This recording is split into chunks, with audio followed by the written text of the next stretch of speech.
జై గురుదత్త.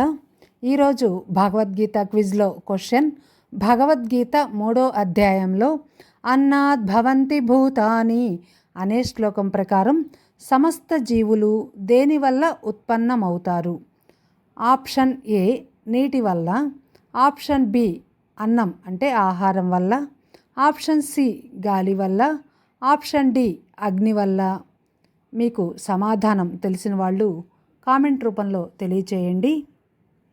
అలాగే నిన్నటి భగవద్గీత క్విజ్లో క్వశ్చన్, భగవద్గీత 3వ అధ్యాయంలో భుంజతే తే త్వఘం పాపాః ఏ పచంత్యాత్మ కారణాత్ అనే శ్లోకం ప్రకారం తమ కోసమే వండి తినేవారు ఏమి అనుభవిస్తారు? దీనికి ఆన్సర్ ఆప్షన్ సి, పాపాన్ని అనుభవిస్తారు.